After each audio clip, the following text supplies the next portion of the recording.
Hello students, good afternoon. आज की class में मैं आप सभी को पढ़ाने वाली हूँ इलस्ट्रेटर के टाइप मेन्यू के ऑप्शंस। ठीक है। अब जैसे आपको पता है कि इलस्ट्रेटर में हम डिज़ाइनिंग करते हैं, बट डिज़ाइनिंग के साथ साथ टाइपिंग भी इम्पॉर्टेंट है। जब भी आप कोई आर्टबोर्ड पे डिज़ाइन क्रिएट कर रहे हो तो उसमें हमारा टेक्स्ट भी होता है। उस टेक्स्ट को कैसे आप क्रिएटिव शो कर सकते हो, कैसे उसका फॉन्ट स्टाइल चेंज करना, फॉन्ट साइज चेंज करना और भी बहुत कुछ। ठीक है। तो आज की क्लास में मैं आपसे टाइप मेन्यू के ऑप्शंस के बारे में डिस्कस करूंगी। तो चलिए बिना देर के क्लास को स्टार्ट करते हैं। Unlocking Illustrator typography power. Let's explore illustration's extensive type tools. This presentation will guide you through the features available for shaping, manipulating and enhancing your text in Illustrator. First is font management, finding your perfect type. First इसमें देख सकते हो आप क्या लिखा हुआ है, font menu. Your primary font resource access a vast library of available fonts. Font menu यहाँ पर आप देख सकते हो क्या वर्ड यूज हुआ है, वास्ट लाइब्रेरी। इसके अंदर आपको काफी सारे फॉन्ट्स मिल जाते हैं, एकदम बहुत सारे फॉन्ट्स, हर स्टाइल के फॉन्ट आपको यहाँ मिल जाते हैं, जिसको आप अपने आर्टबोर्ड में यूज कर सकते हो और अपने टेक्स्ट को बहुत ज्यादा क्रिएटिव शो कर सकते हो। ठीक है। अलग अलग फॉन्ट्स आपको यहाँ देखने को मिलेंगे। कर्सिव होता है, नॉर्मल होता है, सारे कैपिटल लेटर्स में चाहिए, सारे स्मॉल में, और डिफरेंट डिफरेंट स्टाइल के फॉन्ट्स आपको यहाँ देखने को मिलेंगे, बहुत सारे fonts. Next is recent fonts. Quickly access your most recently used fonts, streamlining your workflow. Recent fonts मतलब क्या होता है कि जब आप अपने आर्टबोर्ड पे काम करते हो और जितने भी फॉन्ट्स आप यूज कर रहे हो वहां पर, कि पहले आपने कोई फॉन्ट यूज किया, फिर आपने कोई और फॉन्ट यूज किया, अब थोड़ी देर बाद आपको दोबारा उसी फॉन्ट की जरूरत पड़ गई, तो आपको इस पूरी लाइब्रेरी में से ढूंढने में काफी टाइम लग जाता है उस फॉन्ट को। तो आप यूज करते हो रीसेंट फॉन्ट्स का। रीसेंट फॉन्ट में आपको वही फॉन्ट शो होंगे जो आपने लास्ट यूज करे हैं। क्लियर है। तो रीसेंट फॉन्ट में क्या होता है, आपको आपके लास्ट फॉन्ट्स मिल जाते हैं जिनको आप क्विकली एक्सेस कर सकते हो।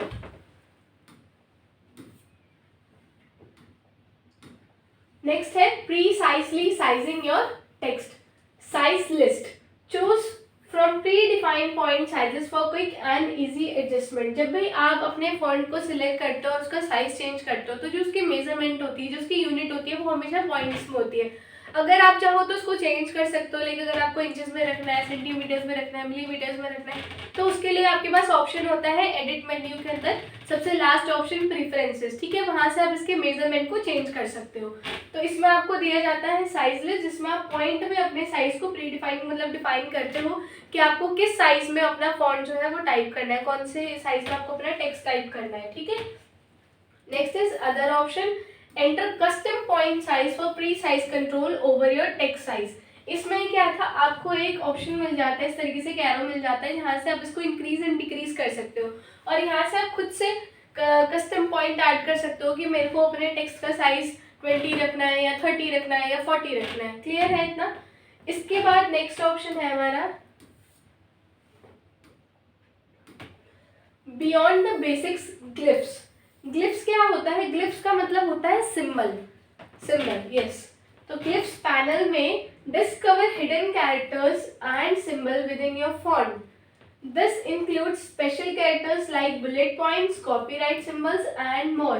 वही अभी जो मैंने बताया आपको कि इसमें सिंबल्स होते हैं, तो इसमें काफी सारे सिंबल आपको मिल जाते हैं। जब हम ग्लिफ्स का यूज करते हो तो हमें अपना फॉन्ट सिलेक्ट करना होता है। अगर आप नॉर्मल फॉन्ट रखोगे तो वहाँ पे बस नॉर्मल टेक्स्ट जैसे ही आपको फॉन्ट शो करेगा या नॉर्मल टेक्स्ट के ही सिंबल्स आपको शो करेंगे। लेकिन आपको अगर पता हो, अगर आप फॉन्ट में स्क्रॉल करते हुए नीचे नीचे जाओगे तो आपको कुछ फॉन्ट्स इस तरह के मिलेंगे, जिसका नाम होगा वेबडिंग्स,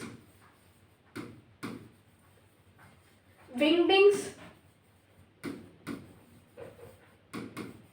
विंगडिंग्स में हमारे पास तीन होते हैं, तीन फॉन्ट्स होते हैं। एक विंगडिंग 1 होता है, एक विंगडिंग 2 होता है और एक विंगडिंग 3 होता है। तो हम ज्यादातर यूज करते हैं वेबडिंग्स का। वेबडिंग्स यूज करते हो जब आप, तो उसके अंदर आप देखना काफी सारे आपको सिंबल्स मिल जाते हैं। जैसे हमारे फोन में इमोजीज का यूज होता है ना, बिल्कुल वैसे ही आपको वेबडिंग्स में काफी सारे सिंबल मिल जाते हैं जो आप अपने आर्टबोर्ड पर अपने डिजाइनिंग के अंदर यूज कर सकते हो। ठीक है।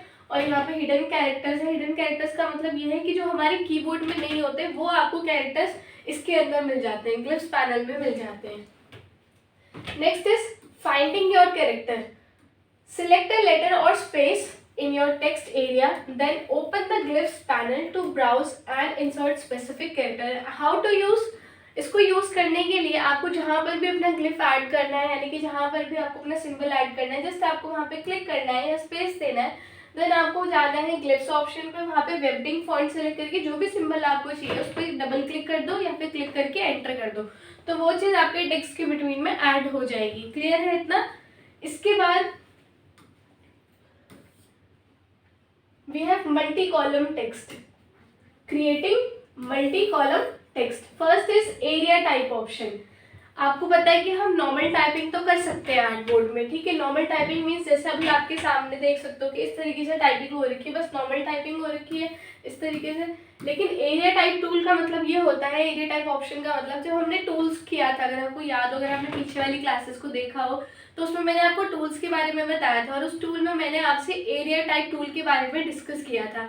एरिया टाइप टूल क्या करता है, जब भी हम कोई शेप बनाते हैं, चाहे वो सर्कल हो, चाहे वो स्टार हो, या कोई भी शेप आप यूज़ करते हो, तो उसके अंदर जब हम एरिया टाइप टूल का यूज़ करते हैं तो जब आप उसमें टाइपिंग करोगे तो आप देखोगे वो with in area he type होगा, यानी कि वो उस स्पेसिफिक एरिया के अंदर ही टाइप होगा, वो उससे बाहर नहीं आएगा, ठीक है। तो एरिया टाइप ऑप्शन में आपको वही ऑप्शंस मिल जाते हैं। Transform a single text block into multiple columns for a visually appealing layout. मतलब उसमें क्या था, हम नॉर्मली उसमें टाइप करते हैं, बट यहाँ पर आपको उसके और एक्स्ट्रा ऑप्शंस मिल जाते हैं जिससे आप अपने टेक्स्ट को कॉलम्स में डिवाइड कर सकते हो। Customise your column, adjust the number of column. अब वहाँ हमने कॉलम में तो डिवाइड कर दिया, कॉलम में तो डिवाइड कर दिया, बट हमें कितने कॉलम में डिवाइड करना है उसको आप यहाँ से कस्टमाइज कर सकते हो। Adjust the number of columns, get a width and expand the text blocks width for perfect alignment. इसका मतलब क्या है कि जब भी आप एरिया में टाइप करते हो तो यहाँ पर आपको काफ़ी सारे ऑप्शंस मिल जाते हैं जहाँ से अपने कॉलम को आप कस्टमाइज कर सकते हो कि जो आपको आपका टेक्स्ट है वो कितने कॉलम में डिवाइडेड चाहिए, 2 कॉलम्स में, 4 कॉलम्स में। तो इसमें इस तरीके से ना लाइंस क्रिएट हो जाती है और आप उनके बीच में स्पेसिंग कर सकते हो। गेट अ विड्थ का मतलब होता है स्पेसिंग कवर करना, कॉलम के बिटवीन या रो के बिटवीन, ठीक है, और उनमें अलाइनमेंट देना। क्लियर है? ये होता है एरिया टाइप ऑप्शन जो किसी स्पेसिफिक शेप में ही आपको टाइप किया हुआ दिखाता है। नेक्स्ट है type on a path, creative text placement. अभी हमने पीछे किया एरिया टाइप ऑप्शंस के बारे में, एरिया टाइप ऑप्शंस के बारे में हमने सीखा कि उसका क्या यूज होता है। जब हमने टूल्स किए थे तो उस वक्त भी हमने इसको किया था और उस वक्त हमने एक और ऑप्शन किया था टाइपिंग का ही, type on a path tool, ठीक है। Type on a path tool का मतलब क्या होता है, अगर भी आप कभी भी आपको शेप बना रहे हो, कोई भी शेप है या सर्कल है या फिर अगर आप पेन टूल से कोई पाथ बना रहे हो तो ये जस्ट उसके ऊपर टाइप होगा, ठीक है। जैसे इसमें पहले लिखा हुआ है create text on a path, place text along a path for dynamic and visually interesting text effects. Second is curve text, place text along curved lines for designs. इससे आप कई तरह के डिजाइन बना सकते हो। आपने देखा होगा लोगोज वगैरह में ज़्यादातर इसका यूज होता है। जैसे कोई पैकेट आप देखते हो, शॉप पे जाते हो, कोई पैकेट खरीदते हो तो उनमें ऐसी डिजाइनिंग होती है, जैसे कोई पैकेट है उसमें कोई लोगो बना हुआ है इस तरीके सर्कल में और यहाँ पर इस वाले एरिया में टाइप हो रखा है, उस वक्त आप इसको यूज़ कर सकते हो। या फिर जैसे आप देख रहे हो यहाँ पे एक पाथ आपको बना हुआ मिल रहा है तो इसके ऊपर आप टाइपिंग कर सकते हो जो भी आपको टाइप करना है। क्लियर है इतना? इसके बाद नेक्स्ट है customise your text, control text alignment, spacing and other properties to achieve your desired design.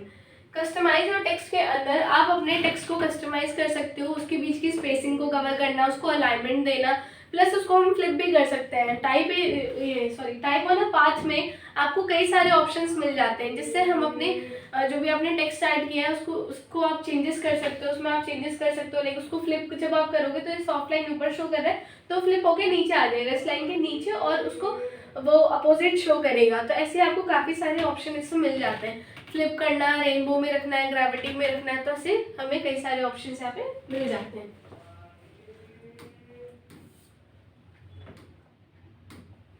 Next है connecting text boxes, threaded text. Threaded text connect multiple text boxes to create a continuous flow of text between them. Threaded text का use हम कब करते हैं, जैसे for example आपने एक text box बनाया इस तरीके से और आपने उसमें काफी सारा टेक्स्ट ऐड कर दिया। अब जैसे आपने थोड़ा सा टाइप किया है यहाँ पे सॉफ्ट लाइन और आप इसको कॉपी पेस्ट करते चले गए और ये पूरा जो बॉक्स है वो उसी टेक्स्ट से हमारा फिल हो गया। लेकिन मान लीजिए ये तो यहाँ पर खत्म हो गया ना, ये जो टेक्स्ट बॉक्स है यहीं तक था तो हमारा टेक्स्ट भी यहीं तक खत्म हो गया। अगर आप इसमें और पेस्ट करते रहोगे तो पेस्ट तो होगा बट हमें दिखाई नहीं देगा। और जब आप उसमें पेस्ट करोगे तो आप देखना कि इस कॉर्नर में आपको एक साइन शो करता है प्लस का। जब आप उस प्लस पे क्लिक करोगे तो आपके कर्सर में अलग से ही प्लेस का एक सिंबल टाइप बन के आ जाएगा। जहाँ पर भी आप क्लिक करोगे ना तो जो उसका बचा हुआ टेक्स्ट है, जो उसका लेफ्ट ओवर टेक्स्ट होगा, वो आपके अलग से टेक्स्ट बॉक्स में आ जाएगा। और जब आप 3D टेक्स्ट का यूज़ करते हो तो 3D टेक्स्ट हम इसी को बोलते हैं, जो आप प्लस का मार्क यूज़ कर रहे हो। तो ये क्या करता है, यहाँ से एक थ्रेड बना देगा यहाँ से, कि इसके बाद वाला जो टेक्स्ट है वो इस वाले टेक्स्ट बॉक्स में आ चुका है और वो यहाँ से कंटिन्यू हो चुका है। तो ये होता है 3D टेक्स्ट। दो बॉक्सेस को कनेक्ट करना, दो बॉक्सेस को जोड़ना, कि इसमें जो भी टेक्स्ट था उसका जो बचा हुआ टेक्स्ट है, जो लेफ्ट ओवर टेक्स्ट है, वो हमारा इसमें आ गया। Next is controlling the text flow. Select the text boxes in the desired order and the text will flow accordingly. जितना भी टेक्स्ट हमारा इसमें यूज हुआ उसके बाद जितना भी लेफ्ट ओवर है वो उसमें आ जाएगा, वही सेम चीज। इसके बाद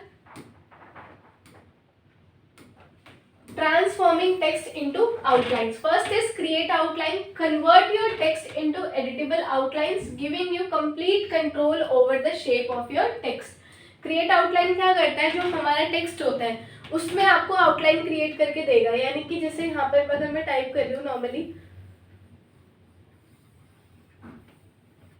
एस पे नहीं आया या 5 मैंने टाइप किया, तो क्रिएट आउटलाइन पे क्लिक करते ही ना जिसकी आउटलाइन है इसमें आपको एंकर पॉइंट्स मिल जाते हैं जहाँ से आप उसमें चेंजेस कर सकते हो। यानी कि उसको टेक्स्ट से किसी भी दूसरे शेप में आप इजीली कन्वर्ट कर सकते हो। Next is manipulating आउटलाइन्स।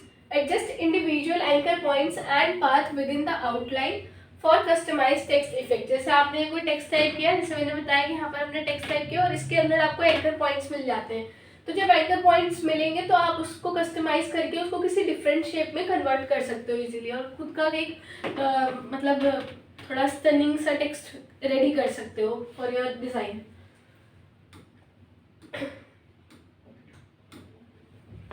Last is mastering text alignment and visibility.